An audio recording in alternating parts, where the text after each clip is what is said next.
This is the Distinctly Detroit podcast, the only pod that explores why one wants to be in the D. I am your host, Feodorship III, the director of the University of Michigan Detroit Center. Join me as I interview students, scholars, leaders, and innovators about living, working, and loving in Detroit. Welcome back to the Distinctly Detroit podcast. On today's episode, we have the Vice President of Development for Related Companies in Detroit. He earned his Bachelor of Arts with honors in political science from the University of Michigan and a master's in public policy from Harvard's JFK School of Government, the Michigan of the East. He is a veteran of the U.S. Army and has been in nonprofit and city leadership throughout his career. Now he has stepped into the corporate world with the same vision for service and development in the city of Detroit. The DDP welcomes Ryan Friedrichs. Welcome, sir. Well, welcome back. Yeah, good to be back. Good to see you. Oh, yeah. Good to see you. Thank you for coming back. Always. For the audience, for those of us, this is still an amateur operation. We're learning and growing. Ryan blessed us with an interview before, and we had some technical issues and lost the whole interview, and he's graced us with a return. I'll come back for a third if you need me to. Whatever. I'll be here. No, so we thank you for coming in, sir. We're going to go ahead and get started with the basics. So where did you grow up? Born and raised in Ann Arbor. Go blue from day one. Go blue. Okay. And most Ann Arborites choose not to attend the University of Michigan because it's too close to home. What prompted you to stay and attend Michigan? I went to Pioneer High School, so public school kid growing up right across from the stadium. I think I always wanted to go there. I think it was sort of a dream of mine. I got one of the best public, research universities in the world right there. It also doesn't hurt. In-state tuition was cheaper than going out of state, so that helped make the decision. My parents are both Spartans. They met at Michigan State. My brother, I have one brother older, and his wife, they both Spartans too. They met at Michigan State also. So I was the only Wolverine. So it's a little bit of a rebellion too as a younger to go to Michigan. But I think I'd always had hoped to go there, wanted to go there. So yeah, I never really thought I'd go anywhere else. I looked around, but it just reaffirmed how much I want to go blue. Okay. So what was it like, going to college in your hometown? How did that, how did you think that made your experience different from others? It's like a little world inside of a world, right? So I hadn't really been in the campus world. I did study abroad. I worked abroad with a human rights lawyer in Costa Rica for a time. I gotten lucky in high school to do a trip over to China, kind of a student ambassador program. So I got to do some traveling and move around. But I loved it. It felt like I could focus on what I wanted to focus on without having to adjust to a place. So it was good. And I got to show people around who were new to the city, the ins and outs, take them to the ARB, right? Kind of be comfortable in campus from the beginning. So it helped. And it probably helped make doing laundry easier. You can just go home and yes and no. You want to be on your own at college, but it is always nice to have that. Yeah. Okay. And so you're at Michigan, you're in your own town, you're at the university, you decided to major in political science. How did you come to that determination? It was really that trip to China when I was in high school that was kind of moved me from the hard sciences to the social sciences. And so I did a master's thesis on evolution of criminal law in China and was sort of very focused on that. So that Far East studies kind of focus fell under political science, social change work. Yeah. Okay. So you graduated. What did you do after you graduated from Michigan?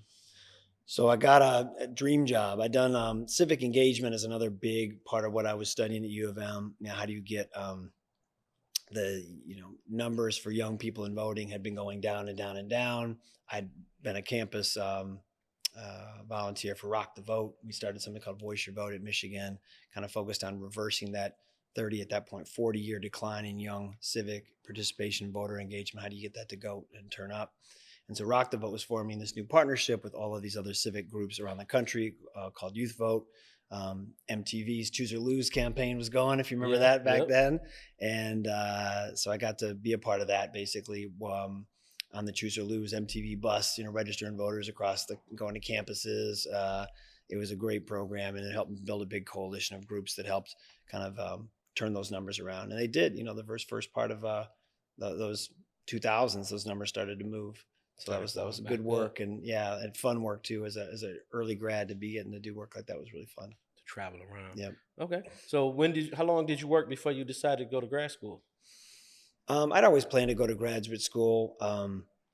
I went in 2020, 2001 was my first year in graduate school. So I graduated in 99. So it was about 2 years. 2 years. Yeah. Okay. So, and how did you choose Harvard?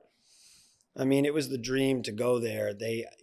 My goal was to get the skills, around urban planning, civic engagement.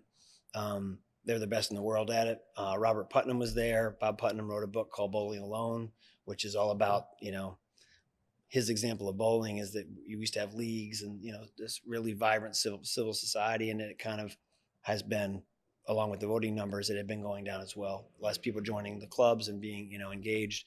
So I wanted to study with him. Marshall Gans was there, who was somebody I'd done some work with the United Farm Workers when I was in Texas, when I was in college. And Marshall Gans was somebody who'd worked with Cesar Chavez for, years as an organizing director. So Marshall Gans was there. So the people mainly, I mean, it's a great, incredible school, of course. Yeah. But I want to sort of get skills to, and tools to come back home and go to work with. And I think that was the place to go for him. Okay. Yeah. And then you made, I guess what many might think was a really surprising decision. You U of M grad, Harvard grad, you joined the military. Right. And that's a longer story. I can Yeah. try and give you a short version of it. But so my first day on campus was 9/11, right? Okay. I mean, probably orientation day, maybe second day, first day in the classes, we were, trying to process 9/11. Had a good friend who was a roommate, some high school friends of mine from Ann Arbor who also went to University of Michigan, a guy named Todd Weta, who was killed 9/11. Had a family friend named Josh Rosenthal also who was lost 9/11. So it hit pretty hard. I'd committed to go to Detroit, after graduating, Yeah. and I wanted to see that through. But by the time I got through with grad school I had a 5-year commitment to come for the organization I was helping form in Detroit. When that was over, I wanted. What happened? That was the second big thing that happened was starting to work with veterans organizations when I came back to Detroit. Okay. So I'd had this sense of kind of guilt, seeing there's like half of 1% of the population, right, was serving active duty. Yeah. And you saw, the burden of all those deployments. It's like record PTSD, record suicide rate, record divorce rate, very heavy burden on a small group. And I was volunteering with some of these VSOs, the veteran service organizations. One of them was called Team Red, White, and Blue, which a friend of mine named Mike Irwin had started. They were doing kind of this long run for a fallen service member in Michigan, a captain, a PJ, pararescue jumper, one of the Air Force's special operators who've been killed. Joel Gens's family had asked for kind of an ultra marathon to be run in his memory. He'd always wanted to do one from Pontiac down to Detroit, and then to do the Detroit marathon after breakfast. So it's like a 54-mile run. Yeah. And my friend Mike's, of course, saying he's having some trouble recruiting for this because that's a big run. Yeah. And but he knew I liked crazy stuff like that, and that I'd do it with him. So he asked, and I said yes. And that was sort of the second big turning point to actually picking the moment to go in. Was the family ran, they drove the first part of the ultra marathon from Pontiac, kind of side by side with us as we ran. And at breakfast, I remember the dad, Steve Gens, wonderful, he's a good friend and wonderful man, was saying he wanted to run the first half of the Detroit Marathon with us. Oh. But he was, had a sore hip, wanted to go slow. And I was dying trying to keep up with these guys because they were so much better in shape than I was. So he said, does anybody want to go slow?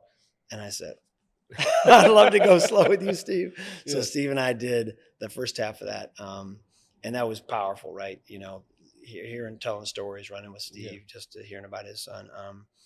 And then he peels off, right? So then the group's gone, Steve's gone. I got the last 13 miles to sort of process all this. And for me, it felt like I had a break before my next thing. There was a big surge happening in Afghanistan at the time. So they really needed people. And I thought, let's put on the uniform, let's do it. And so I had a very understanding spouse who was going to put up with that, because it's tough, and we thought that was the window. So I, signed up. The heaviest load seemed to be infantry, enlisted, So I decided to go enlisted infantry and active duty. So it was a 11 Bravo, yeah, incredible years. Was assigned to the 173rd Airborne Brigade, wonderful unit.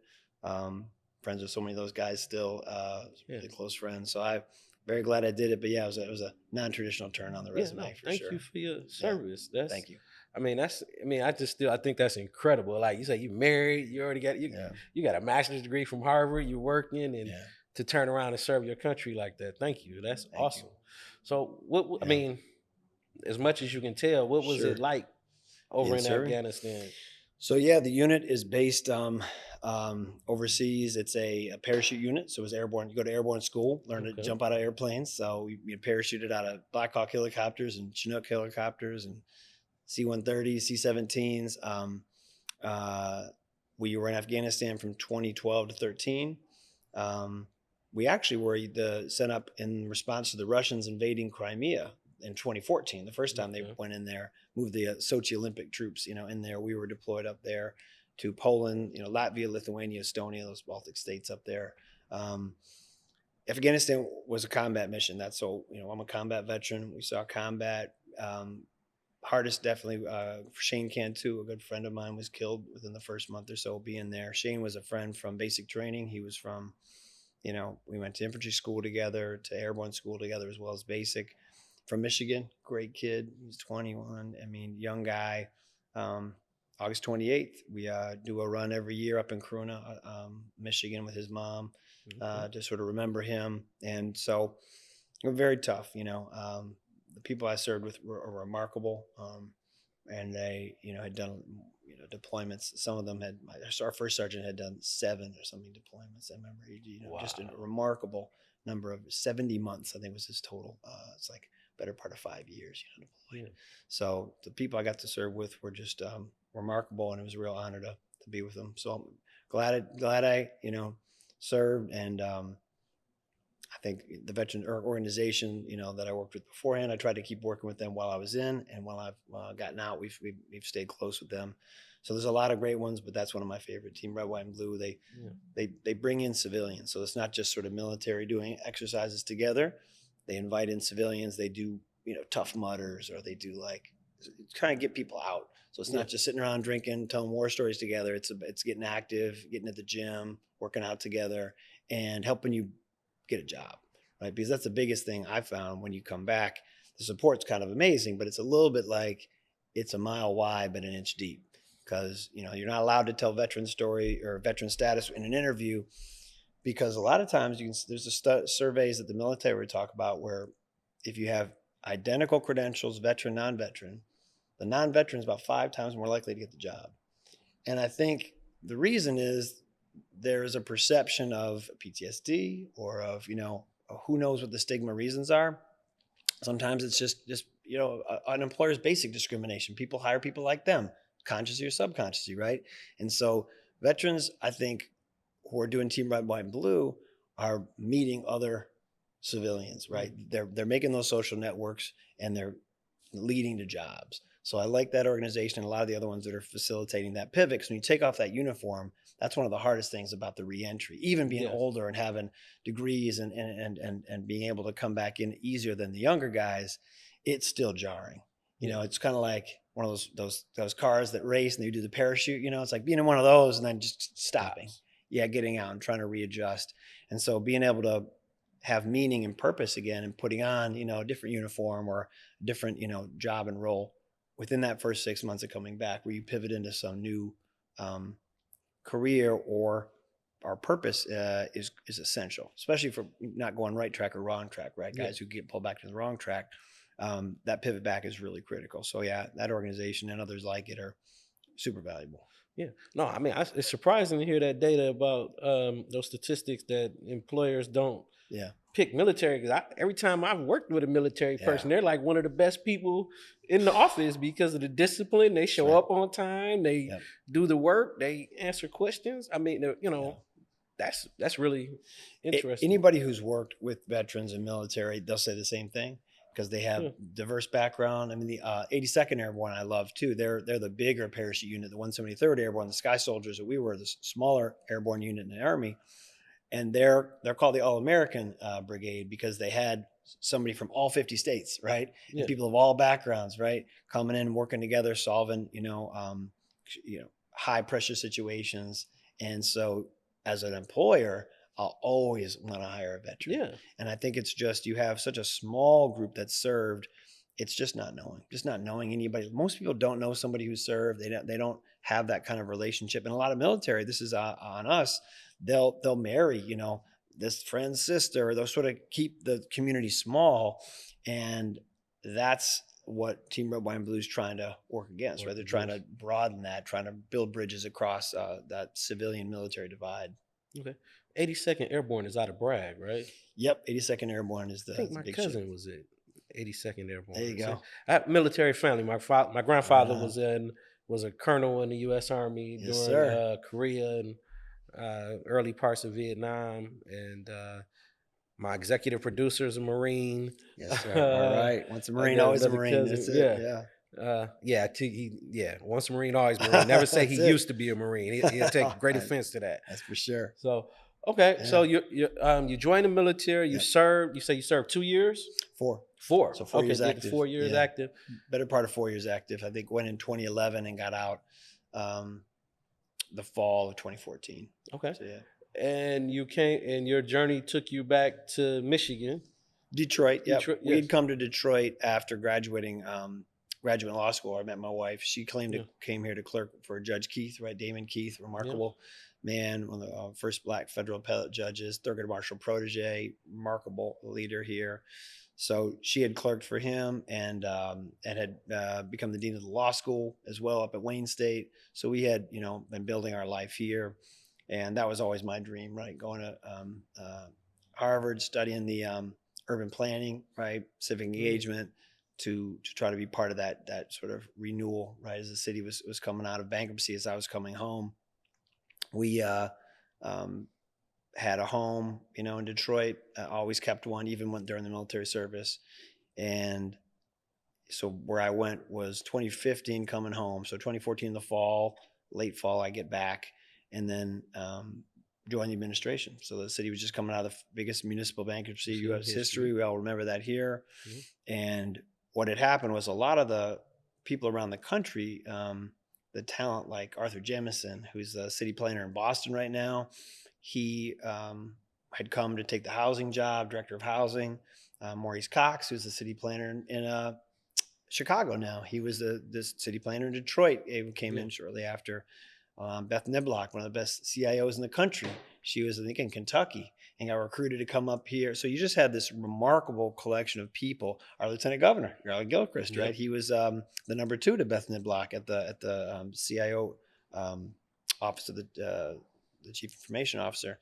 So just this remarkable team of people that were doing really fascinating work. And they had created a job. The foundations had kind of come in and put some resources together to help move through the bankruptcy they called the Grand Bargain. And one of those positions was a chief development officer to help sort of manage those resources and then bring in new investments.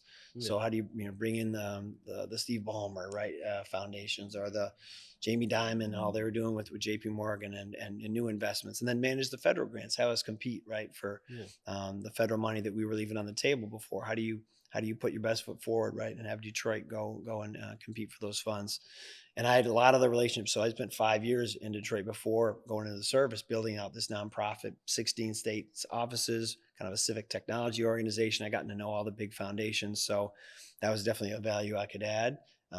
Judge Rosen, I have to thank Judge Rosen, who was the mediator for the Grand Bargain, who recommended me for the position. Wonderful man who had helped kind of shepherd that process through and make the Grand Bargain happen. So started that role in 2015 and had 5 years in that role, and just remarkable people to work with, and got to work on all the different public-private partnerships in the city as a chief development officer, and truly loved it. Great time. Yeah. Now, what I'm curious about at this point is, because we haven't revealed who your wife is yet, but how is it you haven't gone into politics? Like, why aren't we running you for office? I think one's enough in the family, right? I think she's done a great job. So I'm married to Secretary of State, Jocelyn Benson, who yeah, as I said, we met in graduate school and law Yeah. school, and it's just a remarkable person. One of the first things I'd learned about her was she had just, gone down after graduating, early from college to Mm. investigate hate groups, Montgomery and Selma with Southern Poverty Law Center, Woo. just front lines work, putting Yeah. your body on the line. That's I think yeah. understanding my kind of desire to serve, because she'd done some of it too directly herself. Um, so yeah, they say in the military, it's sort of fast and awful for us. It's slow and awful for them, right? The Yeah. spouse is a family service too. She, when she was home, created like a network of spouses to help that in Michigan, like a Michigan Yeah. military spouses Michigan program, which I thought was wonderful, right? Because that's a whole different type of service. It can be lonely, it can be hard, it can be scary, especially when you're doing deployment, combat zone. Um, so yeah, she's a remarkable person, a great mom. We have a Yeah. 7-year-old now. We're living in Detroit. We have never been to Detroit almost 20 years now, right? Yeah. So we live in the neighborhoods up by. So watching the Avenue of Fashion come back, taking That's our son to awesome. get Yeah. his mango smoothies every Saturday up there on the strip. So yeah, we've been in Detroit a long time now, and she's as you mentioned, she's had a remarkable service as Secretary of State in historic times. So no, it's been fascinating times, and we're doing good. Yeah, you're doing Yeah, awesome. I think that's cool, but I thanks. think we need to run you for office, man. Yes, So thanks. you worked for the city for a little while, Yeah. but now you're with the related companies. Yes. Tell us about related companies. What are related companies? So Related Companies is the largest owner and preserver of affordable housing in the United States. So it was founded by Stephen Ross, the Ross Business School, namesake. And he's from Detroit too. Mumford High, right? Went to Yep. Mumford, Detroiter, grew up 6 Mile area, right near, not too far from where we are actually in Sherwood Forest. So Stephen is was somebody who had this big idea, one of those big private partnerships that I, figured leaving the city to work full time on made sense. And it was kind of brings a lot of my loves together. So it was the University of Michigan and the research muscle in Ann Arbor, bringing that together with the economic development muscle in Detroit. And the Michigan Center for Innovation is what it's called. And where the idea came from, and he and I started talking about it in 2018, 19 years, many years ago, was a model in New York that he had been part of, a place called Cornell Tech. Yep. Those who know, it's on Roosevelt Island, which is right off of Midtown Manhattan. And Mike Bloomberg had wanted to, as mayor, diversify the New York City economy away from, media and finance and insurance heavy, and try and get into this tech future that was coming. And he had a competition that said there's a couple different sites, and schools could apply for, a new applied sciences campus basically in New York City. And everybody thought, MIT would win or Stanford would win, Silicon Valley, powerhouse. Sure enough, Cornell wins, and Cornell partners with Technion, who's this sort of Israeli MIT, kicks out so many companies every year, entrepreneurship champion, and they win this bid, and they create the place called Cornell Tech. And what's fascinating in Michigan is we had been in the city, in the administration, and the state competing for the Amazon HQ2 competition, right? Amazon's looking where it's going to put its second headquarters. And at the same time, Cornell Tech has just, come out of the ground, and we look and we're not even in the top 20. We're not even in the conversation. And I think it was a real wake up call to us in Michigan saying, what are we missing? Right? What do they have that Public we're, yeah, transportation. this is well, they said talent, they said transportation, right? And they ended up, if you looked, they ended up actually locating, or trying to locate, I should say, right next to Cornell Tech in Queens, which is literally a stone's throw from Cornell Tech.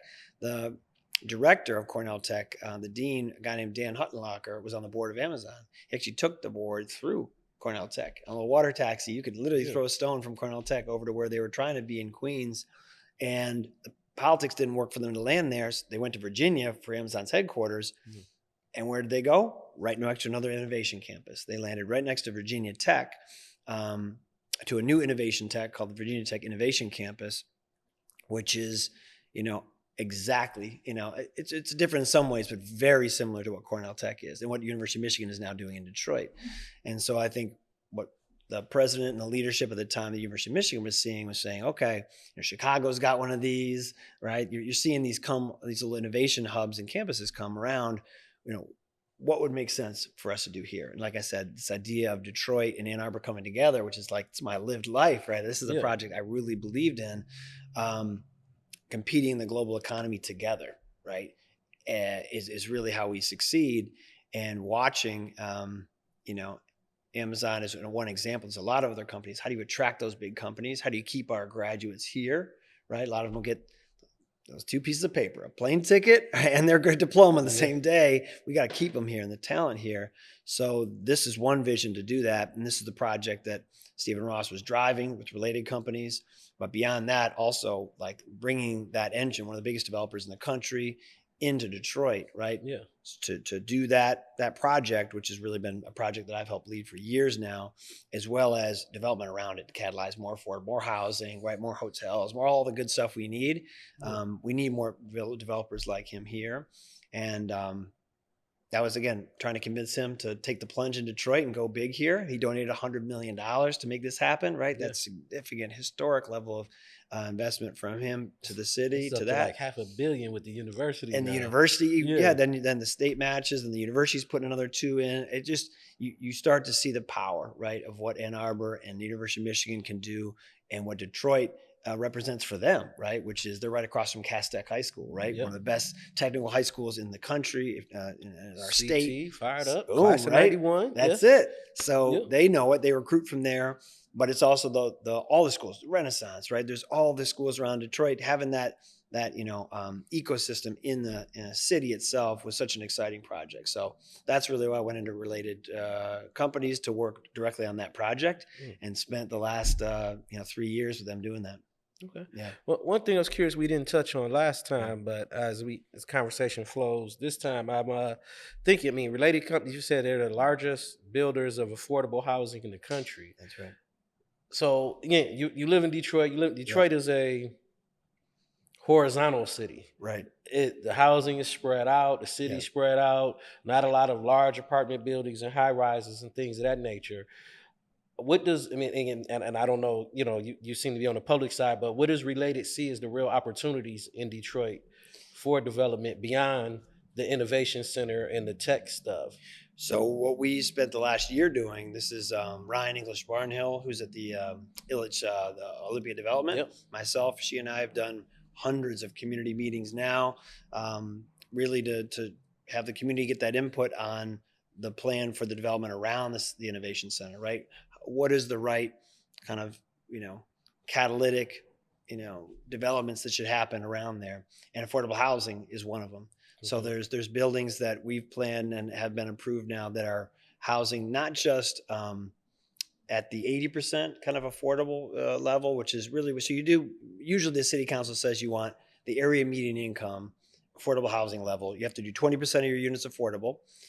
But of those, what affordable means is area median income of about 80%. That's the city council standard.